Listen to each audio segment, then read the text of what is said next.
जो हमारे पास next topic है एंडोप्लाज्मिक रेटिकुलम। एंडोप्लाज्मिक रेटिकुलम, ठीक है। एंडोप्लाज्मिक रेटिकुलम हमारे पास नेक्स्ट टॉपिक है। अब एंडोप्लाज्मिक मतलब क्या रहता है? एंडो मतलब होगा विद इन, ठीक है। प्लाज्मिक मतलब क्या हो गया? Plasma membrane. तो ये क्या कह रहा है? विद इन प्लाज्मा मेम्ब्रेन, ठीक है। तो आपके पास यहाँ पे क्या हो गया? With in plasma membrane. कि प्लाज्मा मेम्ब्रेन के अंदर के बारे में बात कर रहे हैं। तो प्लाज्मा मेम्ब्रेन के अंदर जो है क्या है? प्लाज्मा मेम्ब्रेन के अंदर क्या है? रेटिकुलम, ठीक है। रेटिकुलम क्या रहता? यहाँ पे रेटिकुलम मतलब नेटवर्क। रेटिकुलम मतलब क्या है यहाँ पे? नेटवर्क, ठीक है। नेटवर्क ऑफ ट्यूबुलर स्ट्रक्चर, ठीक है। नेटवर्क ऑफ ट्यूबुलर स्ट्रक्चर, ठीक है। Network of tubular structure, network of tubular structure.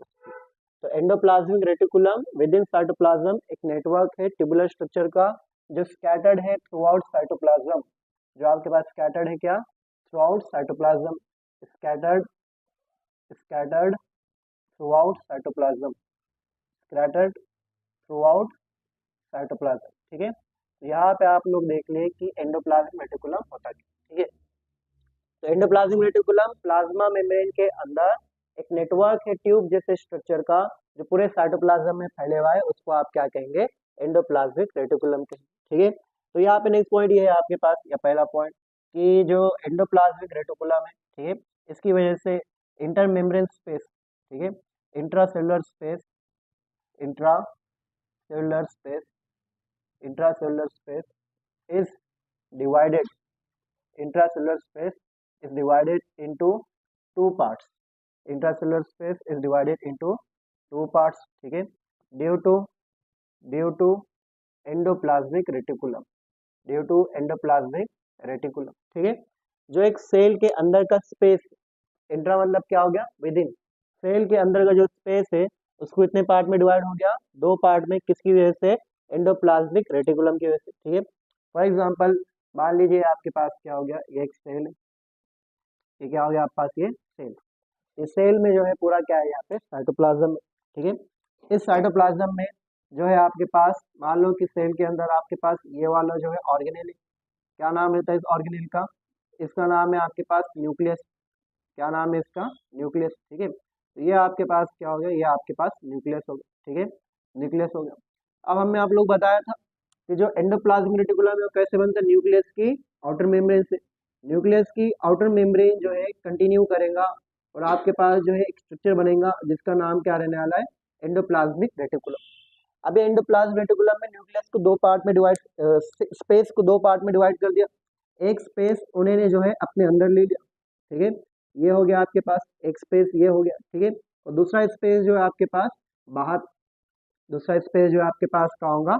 बाहर होगा, ठीक है। तो जो बाहर स्पेस है आपके पास, इसको हम कहते हैं एक्स्ट्रा लुमिनल। क्या कहते हैं इसको हम? एक्स्ट्रा लुमिनल जो स्पेस कहते हैं, ठीक है। तो एक्स्ट्रा लुमिनल कौन सा स्पेस हो गया आपके पास? जो बाहर स्पेस है इसको आप क्या बोलेंगे? एक्स्ट्रा लुमिनल। और जो आपके पास अंदर स्पेस है, इसके अंदर जो स्पेस है उसको आप क्या कहेंगे? लुमिनल। उसको आप क्या कहेंगे? लुमिनल कहेंगे, ठीक है। तो जो आपके पास एंडोप्लाज्मिक रेटिकुलम के बाहर वाला जो स्पेस रहने वाला है उसको आप क्या कहने वाले? एक्स्ट्रा लुमिनल। और एंडोप्लाज्मिक रेटिकुलम के अंदर जो स्पेस रहेगा उसको आप क्या कहेंगे? लुमिनल कहेंगे, ठीक है। तो यहाँ पे जो है दो पार्ट्स, यहाँ पे आपके पास कितने पार्ट हो गए? दो पार्ट। एक पार्ट को आपने क्या कहा? लुमिनल कहा। लुमिनल पार्ट का कौन सा रहने वाला आपके पास? Within endoplasmic reticulum. बाकी का जो पार्ट है उसको आप क्या कहेंगे? Extra luminal. बाकी का कौन सा पार्ट जो पूरे साइटोप्लाज्म को आपके पास कवर कर रहा, उसको आप क्या कहने वाले? एक्स्ट्रा लुमिनल कहने वाले, ठीक है। तो समझ में आ गया? एंडोप्लाज्मिक रेटिकुलम ने साइटोप्लाज्म या जो सेल के अंदर जो स्पेस है उसको दो पार्ट में डिवाइड करा। एक उसके अंदर का स्पेस, उसके अंदर के स्पेस को उसने क्या नाम दे दिया? लुमिनल। और जो बाहर का स्पेस वो कौन सा रहेगा आपके पास? एक्स्ट्रा लुमिनल रहने वाला। क्या रहने वाला है? एक्स्ट्रा लुमिनल, ठीक है।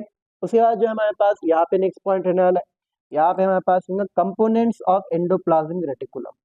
क्या है यहाँ पे? Components of endoplasmic reticulum. Components of endoplasmic reticulum मतलब ये आप बोल सकते हैं कि shape of endoplasmic reticulum. Endoplasmic reticulum कौन कौन से शेप का रहता है, ठीक है। तो पहला जो शेप है एंडोप्लाज्मिक रेटिकुलम का, उसका नाम है सिस्टर्नी। क्या नाम है उसका?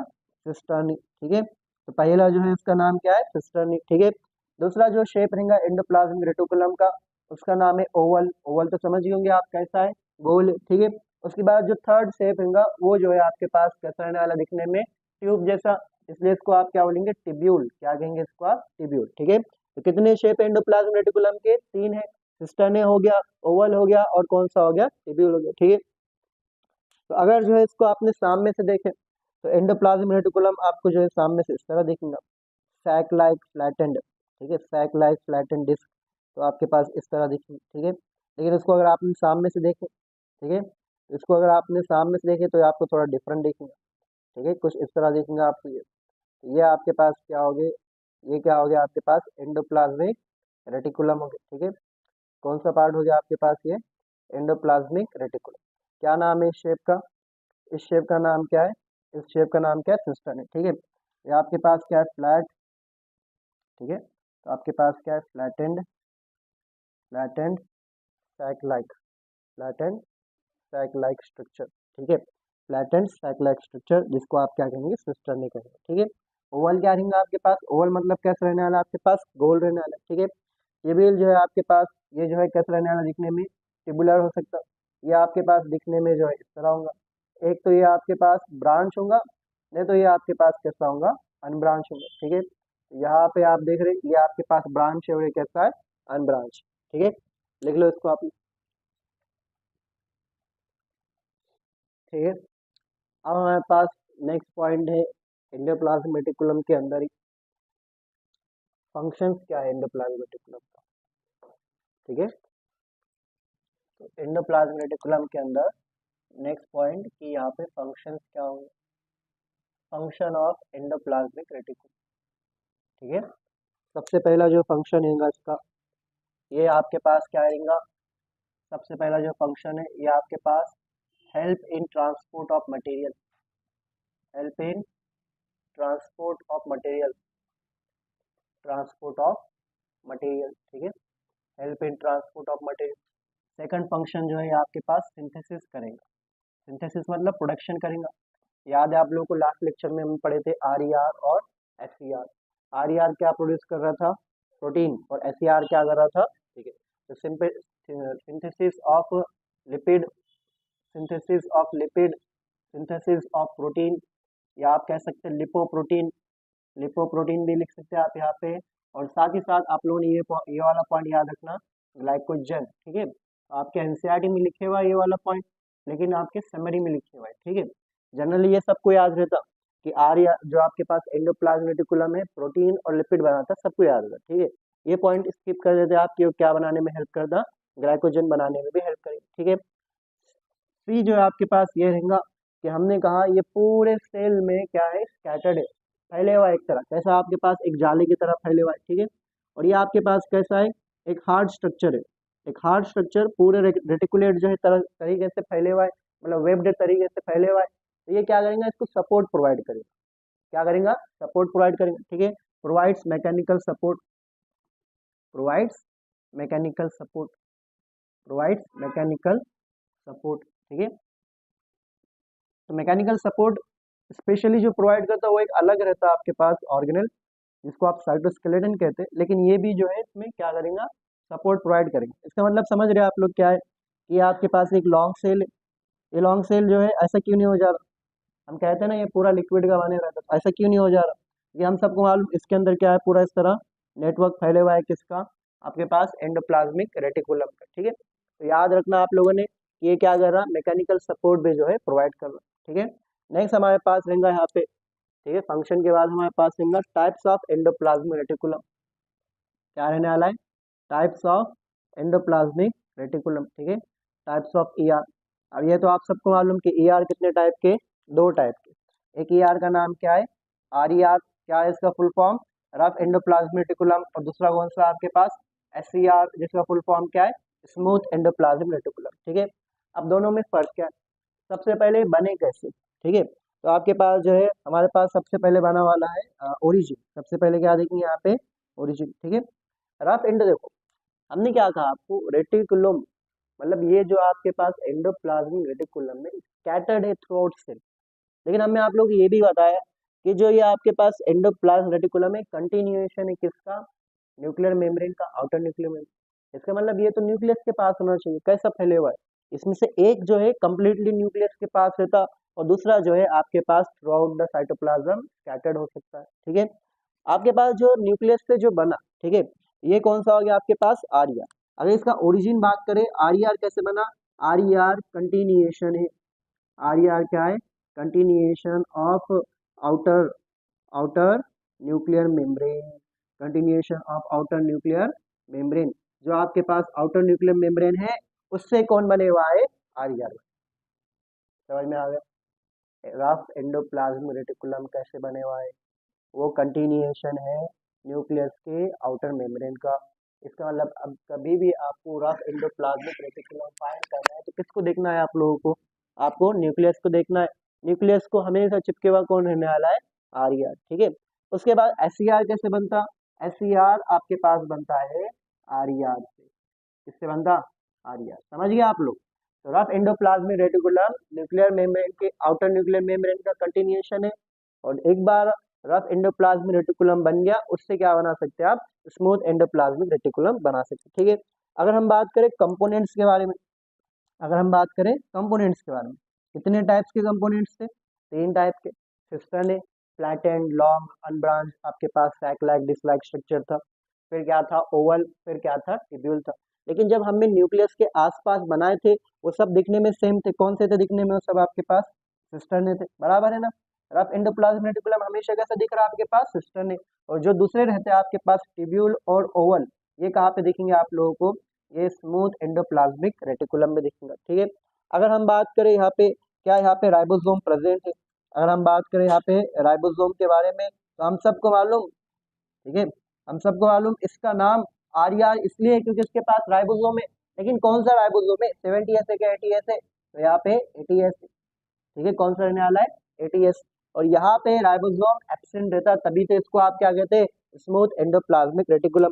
लास्ट में अगर हम बात करें इनके फंक्शंस के बारे में, लास्ट में हम बात करें इनके फंक्शंस के बारे में, तो इसका फंक्शन आप लोगों ने याद रखना, प्रोटीन सिंथेसिस एंड सिक्रीशन, बोलो क्या फंक्शन है इसका, प्रोटीन सिंथेसिस एंड सिक्रीशन जो है इसका फंक्शन, दोनों को याद रखना आपने, प्रोटीन सिंथेसिस एंड सिक्रीशन, ये दोनों जो है आपके पास क्या है, इसके फंक्शन है, प्रोटीन सिंथेसिस एंड सिक्रीशन। ठीक है, अगर हम स्मूथ एंडोप्लाज्मिक रेटिकुलम के बारे में बात करें, ये कौन सा सिंथेसिस करेगा, लिपिड सिंथेसिस, क्या करेगा, लिपिड सिंथेसिस करेगा, और साथ ही साथ बनाएगा स्टेरॉयड हार्मोन, क्या बनाएगा, स्टेरॉयड हार्मोन, क्योंकि लिपिड से ही आपके पास क्या बनता, स्टेरॉयड हार्मोन। लेकिन स्टेरॉयड हार्मोन सारे सेल्स में नहीं बनाता, स्टेरॉयड हार्मोन बनेगा एनिमल सेल्स में, किसमें बनेगा, animal cells, in animal cells, in animal cells. Exam में आप लोगों को स्टेटमेंट आएगा, स्टेटमेंट में कहेगा smooth endoplasmic reticulum is responsible for lipid synthesis and steroid hormone production, right statement है बिल्कुल। स्टेटमेंट 2 कहेगा आपको ऐसा ही जो है हो सकता आ सकता कि आपके पास smooth endoplasmic reticulum is responsible for lipid synthesis and production of steroid hormone in plant cells, क्या रहेगा यहाँ पे, एनिमल सेल। ठीक है, लिख लो। तो नेक्स्ट हमारे पास ऑर्गेनेल है, इसका नाम क्या है, गोल्जी बॉडी। ठीक है, गोल्गी बॉडी भी कहते हैं उसको, गोल्जी बॉडी भी कहते हैं, और साथ ही साथ इसको गोल्गी अपैरेटस भी कहते हैं। ठीक है, गोल्गी अपैरेटस। ठीक है, इसको आप लोगों ने याद रखना। अब गोल्गी बॉडी जो है आपके पास, इसको जो है डिस्कवर किसने करा था, ठीक है, गोल्जी बॉडी जो है आपके पास, इसको डिस्कवर्ड किसने करा था, इसको जो है एक साइंटिस्ट ने डिस्कवर करा था, उस साइंटिस्ट का नाम क्या था, उसका नाम था कैमिलो गोल्गी, क्या नाम था उसका, कैमिलो गोल्गी। ठीक है, तो आपके पास एक साइंटिस्ट था जिसका नाम था कैमिलो गोल्गी। ठीक है, कब करा था, 1898 में, 1898 में इसने जो है किसको डिस्कवर करा था, गोल्गी बॉडी को या गोल्गी एपरेटस को। ठीक है, इसने क्या करा, observe observe observe deeply stained, observe deeply stained reticulate reticular structure reticular structure reticular structure near nucleus, near nucleus. ठीक है, हमने आप लोगों को बताए थे कि अगर आप लोगों को जो है ऑर्गेनेल को ऑब्जर्व करना है माइक्रोस्कोप के अंदर, तो स्टेनिंग करना पड़ती, ठीक है, यानी कलरिंग करना पड़ती, कलर डालेंगे आप, तो वो क्या करेंगे, डाई को एब्जॉर्ब करते, उससे आपको जो है नजर आते हो इसके अंदर, माइक्रोस्कोप के अंदर। तो यहाँ पे इसको जो है न्यूक्लियस के पास एक नया स्ट्रक्चर देखा जो उसने पहले कभी नहीं देखा था, और इसने बहुत ही गहरा कलर लिया था, नेटवर्क के फॉर्म में था। रेटिकुलेट मतलब क्या रहता है, नेटवर्क, ठीक है। और इसको उसने क्या नाम दे दिया, गोल्गी बॉडी। क्या नाम दे दिया उसको, गोल्गी बॉडी, ठीक है। फिर उसने देखा कि जो गोल्गी बॉडी है इसका एक साइज था, ठीक है, गोल्गी बॉडी का क्या है, पर्टिकुलर साइज है। तो गोल्गी बॉडी का साइज कितना रहता है, आप लोग ये याद रखना है, वो रहता है आपके पास 0.5 माइक्रोमीटर से लेके 1 माइक्रोमीटर, ठीक है, 0.5 से लेके 1 माइक्रोमीटर, ठीक है। फिर गोल्गी बॉडी का आपके पास कंपोनेंट है, गोल्गी बॉडी का क्या आपके पास कंपोनेंट, आप बोल सकते हो शेप क्या है उसका, ठीक है। कंपोनेंट मतलब क्या बोल सकते हैं आप यहाँ पे, शेप क्या है, ठीक है। तो इसका शेप जो है आपके पास क्या रहेगा, ये आपके पास फ्लैट डिस्क शेप, फ्लैट जो है डिस्क, डिस्क लाइक, ठीक है, डिस्क, डिस्क शेप, और क्या आपके पास डिस्क शेप, सैक लाइक, ठीक है, क्या रहने वाले, सैक लाइक, ठीक है। ये तो हम सबको मालूम, क्या नाम है इसका, इसका नाम क्या है, सिस्टर्नी, क्या नाम है इसका, सिस्टर्नी, ठीक है। और ये कैसे अरेंज होंगे, ये अरेंज होंगे आपके पास कॉन्सेंट्रिकली अरेंज, ठीक है, कॉन्सेंट्रिकली अरेंज, ठीक है। तो आपके पास क्या रहेंगे, कॉन्सेंट्रिकली क्या रहेंगे आपके पास अरेंज रहेंगे। इसका मतलब क्या है, कॉन्सेंट्रिकली अरेंज मतलब, ठीक है, कॉन्सेंट्रिकली अरेंजमेंट किसको कहते हैं आप लोग, ये जो अरेंजमेंट रहता इसको आप क्या बोलते हैं, कॉन्सेंट्रिकली अरेंजमेंट। और यहाँ पे अगर आपने हटा दिए तो गोल्गी बॉडी इसी तरह दिख रहा था आप लोगों को, बराबर है, इसी तरह दिख रहा था। इसको आप क्या लिखेंगे यहाँ पे, कॉन्सेंट्रिकली क्या रहने वाला है, अरेंज रहने वाला है, कौन आपके पास, गोल्गी बॉडी, ठीक है। ये सारे पॉइंट हो गए आपके पास गोल्गी बॉडी के। तो डिस्कवर किसने करा, कैमिलो गोल्गी ने, कब करा, 1898 में। साइज क्या रहेगा उसका, 0.5 माइक्रोमीटर से लेके 1 माइक्रोमीटर। उसका कंपोनेंट्स क्या रहेंगे, flat disc shape, sac like रहेगा। इसी को आप क्या कहते हैं, सिस्टर्नी कहेंगे। और ये कैसे अरेंज रहने वाले हैं, कॉन्सेंट्रिकली अरेंज, ठीक है। फंक्शन क्या रहता है इसका, बोलो, फंक्शन क्या रहता है, मालूम आप सबको, फंक्शन क्या था इसका, एक आपके पास फैक्ट्री में प्रोडक्शन कर रहा, और दूसरा क्या कर रहा था, पैकेजिंग, ठीक है। तो फंक्शन क्या है इसका, पैकेजिंग ऑफ मटेरियल, ठीक है, packaging of material, packaging of material in form of, in form of, in form of vesicle, बराबर है, packaging of material in form of vesicle, ठीक है। फॉर एग्जांपल आपके पास जो है, फॉर एग्जांपल आपके पास लिपिड, फॉर एग्जांपल आपके पास क्या है, लिपिड है। लिपिड को जो है आपके पास, लिपिड को जो है आपके पास ये कन्वर्ट करेंगे किसमें, ग्लाइकोलिपिड में, लिपिड को कन्वर्ट करेंगे ग्लाइकोलिपिड। फॉर एग्जांपल आपके पास प्रोटीन है, प्रोटीन को ये जो है कन्वर्ट करेंगे किसके अंदर, ग्लाइकोप्रोटीन में, ठीक है, किसमें कन्वर्ट करेंगे, ग्लाइकोप्रोटीन। और ग्लाइकोलिपिड और ग्लाइकोप्रोटीन बनने के बाद ये कहाँ पे डिलीवर हो सकते हैं, एक तो सेल के अंदर कोई टारगेट के ऊपर, नहीं तो secreted outside of the cell, ठीक है।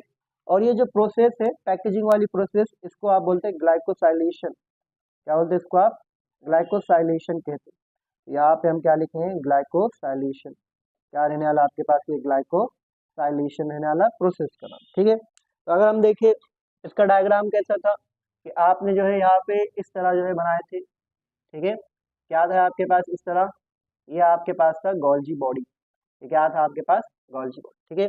ये गोल्जी बॉडी में जो आपके पास सामने वाला पार्ट था, इसको क्या नाम दिए थे हमने, बोलो, इसको हमने नाम दिए थे कॉन्वेक्स, ठीक है, और सिस, और फॉर्मिंग फेस, फॉर्मिंग फेस, ठीक है, कॉन्वेक्स सिस, और क्या रहेगा, फॉर्मिंग फेस, ठीक है। जो आपके पास ये वाला पार्ट था, इसको क्या कहा था आपने, इसको आपने कहा था कॉनकेव, क्या कहा था, कॉनकेव। और क्या था, ट्रांस था, और क्या था, मैच्योरिंग फेस, बराबर है, मैच्योरिंग फेस। ये क्या रहेंगे आपके पास, मैच्योरिंग फेस रहेगा, ठीक है। आसान तरीका बताए थे हमने आप लोगों को कैसा पहचानना है, कि मटेरियल यहाँ पे आया तो इसको कैसा दिखने वाला है, कॉन्वेक्स। मटेरियल यहाँ पे आया, पीछे मुड़ के देखा तो कैसा दिख रहा, कॉनकेव, ठीक है। अब ये दोनों जो है आपके पास डिफरेंट फंक्शन कर रहे, लेकिन ये दोनों एक दूसरे से क्या रहते, इंटरकनेक्टेड रहते।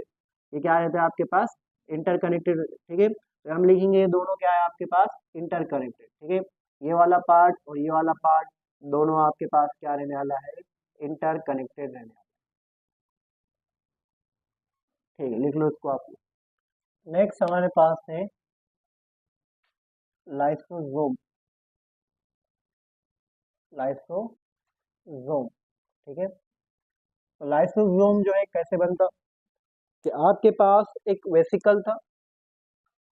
वेसिकल मतलब कौन सा स्ट्रक्चर है, गोल स्ट्रक्चर है वेसिकल, ठीक है। इस वेसिकल की जो है आपके पास पैकेजिंग हुई। इस वेसिकल की जो है पैकेजिंग हुई, और पैकेजिंग होके क्या बन गया आपके पास, लाइसोसोम बना।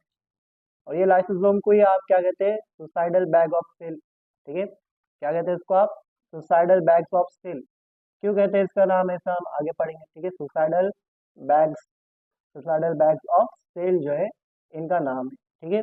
अभी नाम क्यों है आगे देखेंगे हम, ठीक है। यहाँ पे क्या हुई, यहाँ पे हुई पैकेजिंग, ठीक है। यहाँ पे क्या हुई, पैकेजिंग, पैकेजिंग, ठीक है। यहाँ पे आपके पास पैकेजिंग बाय किसके किसके थ्रू हुई, गोल्गी बॉडी, ठीक है। गोल्गी बॉडी के थ्रू यहाँ पे पैकेजिंग हुई, और यहाँ पे क्या बना, लाइसोसोम बना, ठीक है। अब यहाँ पे आपके पास एक ऑर्गेनेल, ठीक है। ये आपके पास क्या हो गया, एक ऑर्गेनेल। इस ऑर्गेनेल का नाम क्या है, लाइसोसोम। कैसा है दिखने में, दिखने में कैसा है, वेसिकल, ठीक है। अभी जो ऑर्गेनेल है, इस ऑर्गेनेल के मेम्ब्रेन के ऊपर जो है पंप्स है। पंप्स क्या थे आप लोग याद है, प्रोटीन्स थे, जो क्या करते थे, पंप करते थे, किसका इस्तेमाल करके, एटीपी का इस्तेमाल करके। तो ये जो प्रोटीन्स है, ये जो है यहाँ पे पंप करते जाएंगे, क्या पंप करते जाएंगे यहाँ पे, ये पंप करते जाएंगे H+, क्या पंप कर देंगे, H+, जिसकी वजह से लाइसोसोम जो है आपके पास फिल्ड रहता, किससे फिल्ड रहता, H+ से जो है फिल्ड रहता, ठीक है। तो लाइसोसोम आपके पास फिल्ड रहेगा H+ से, बिकॉज हमारे पास यहाँ पे किसकी पंपिंग हो रही है, यहाँ पे H+ की पंपिंग हो रही है, ठीक है। कौन H+ पंप कर रहा है यहाँ पे, प्रोटॉन पंप। कौन पंप कर रहा, प्रोटॉन पंप, ठीक है। तो अगर हम बात करें कि यहाँ पे जो है इसके अंदर पीएच क्या है, इसके अंदर पीएच क्या है, तो हम सबको मालूम कि ये पीएच कितनी रहने वाली है इसकी, एसिडिक पीएच रहने वाली। क्यों, क्योंकि इसके अंदर H+ है। जहाँ पे H+ रहेंगे वहाँ पे पीएच कैसे रहेंगे, एसिडिक पीएच कितनी रहेंगी, अगर वो भी देखना है आप लोगों को कितनी रहती है, वो आपके पास 5 रहती है, कितनी रहती है, 5, ठीक है। एसिडिक पीएच है कितनी है, 5, ठीक है। और ये किसकी वजह से, इनकी वजह से, क्या नाम है इनका, इनका नाम है प्रोटॉन पंप। क्या नाम है इनका, प्रोटॉन पंप। प्रोटॉन पंप जो है क्या करेंगे, एटीपी का इस्तेमाल करके H+ को क्या करेंगे, पंप करेंगे, ठीक है। अब जो आपके पास यहाँ पे, अब जो आपके पास यहाँ पे H+ को छोड़ के ऐसे बहुत सारे जो है क्या रहने वाले, कंपाउंड्स रहने वाले, जो बहुत ही डिफरेंट टाइप्स करेंगे। ये क्या रहते हैं आपके पास, ये रहते हैं एंजाइम्स। ये क्या है आपके पास, एंजाइम्स, ठीक है। तो यहाँ पे क्या होने वाला है आपके पास, एंजाइम्स रहने वाले। तो इसका मतलब लाइसोसोम के अंदर एंजाइम्स, हर तरह का एंजाइम, हर तरह का एंजाइम जिसका ब्रेक डाउन कर सकता है। एक सेल के अंदर जो जो चीज़ें, फॉर एग्जाम्पल क्या रहता है सेल में, सेल में खाने के लिए क्या आएगा आपके पास, कार्बोहाइड्रेट। तो कार्बोहाइड्रेट तोड़ने के लिए एंजाइम है कार्बोहाइड्रेट। लिपिड है, लिपिड तोड़ने के लिए एंजाइम है लाइपेज। प्रोटीन है, प्रोटीन तोड़ने के लिए एंजाइम है प्रोटीएज। डीएनए तोड़ने के लिए एंजाइम है डीएनएज। आरएनए तोड़ने के लिए एंजाइम है आरएनएज। मतलब यहाँ पे हर तरह का एंजाइम है जो चीज़ों का ब्रेक डाउन करेंगे। इसका मतलब अगर ये सेल गलती से फट गया तो, या ऑर्गेनेल गलती से फट गया तो एंजाइम से वो कहाँ रिलीज हो जाएंगे, आपके साइटोप्लाज्म में।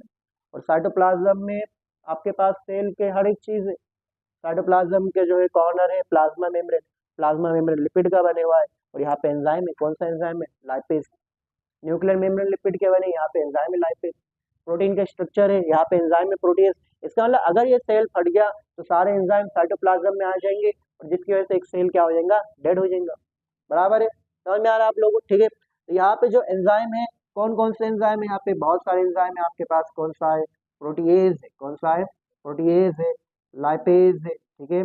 और आपके पास क्या है, आरएनएज है, ठीक है। और जो है एटीसीएस, ठीक है। बहुत सारे enzyme, protease, lipase, RNase, carbohydrate, DNA, ठीक है। एज लगा दो सब आप लोग बस, ठीक है। इतना आता ना आप लोग, ठीक है। तो यहाँ पे जो है आपके पास इनके बारे में एक पॉइंट याद रखना कि ये हाइड्रोलिटिक एंजाइम। हाइड्रोलिटिक एंजाइम मतलब ये एंजाइम को काम करने के लिए वाटर चाहिए। क्या चाहिए, वाटर, पानी चाहिए, ठीक है। नीड्स वाटर, ठीक है, नीड्स वाटर। ये एंजाइम्स कैसे आपके पास, हाइड्रोलिटिक एंजाइम से, इनको काम करने के लिए क्या क्या क्या चाहिए, यहाँ पे वाटर चाहिए। इसको आप लोग याद रखें, ठीक है। सेकंड जो है ये क्या करने वाले हैं आपके पास, डाइजेशन ऑफ फूड में हेल्प करेंगे, ठीक है। डाइजेशन ऑफ फूड में हेल्प करने वाले, डाइजेशन ऑफ फूड मटेरियल में हेल्प करने वाले कौन, लाइसोसोम, ठीक है। नेक्स्ट जो है आपके पास ये एंजाइम काम कब करते, ये एंजाइम तब काम करेंगे जब पीएच कैसे रहेंगे, ठीक है। ये ऑप्टिमली तब काम करते, ऑप्टिमली मतलब मैक्सिमम एफिशिएंसी पे तब काम करते जब पीएच कैसे रहेंगे एसिडिक, ठीक है। वर्क्स वर्क्स ऑप्टिमली ऑप्टिमली मतलब ऑप्टिमम समझना आप लोगों को, जब आपके पास एफिशिएंसी वर्क की मैक्सिमम रहते उसको आप क्या बोलते हैं, ऑप्टिमम, ठीक है। Works optimally at acidic pH, at acidic pH, ठीक है। देखो क्या करते हैं, देखो हम सबको मालूम कि जो एक सेल जो है जब फूड अंदर मटेरियल लेता है, फूड मटेरियल, तो किसके थ्रू लेता है, एक ये वाली स्ट्रक्चर से, इसके अंदर फूड है, क्या नाम है इसका, क्या नाम है इसका, फूड वैक्यूल, याद आ रहा, फूड वैक्यूल याद आ रहा, एंडोसाइटोसिस भी पढ़े थे हमने। फूड वैक्यूल सेल के अंदर आ गया, जैसे फूड वैक्यूल सेल के अंदर आ गया तो ये इसके पास आता, कौन इसके पास आता आपके पास, ये लाइसोसोम। और लाइसोसोम जो है आपके पास क्या होता, वो कंबाइन हो जाता किसके साथ, वो कंबाइन हो जाता किसके साथ, फूड वैक्यूल के साथ। और लाइसोसोम के एंजाइम्स यहाँ पे मिल जाएंगे, और साथ ही साथ आपके पास फूड भी क्या हो जाएगा यहाँ पे मिक्स हो जाएगा, जिसकी वजह से फूड का क्या हो जाएगा यहाँ पे ब्रेक डाउन हो जाएगा। समझ में आ रहा है आप लोगों को।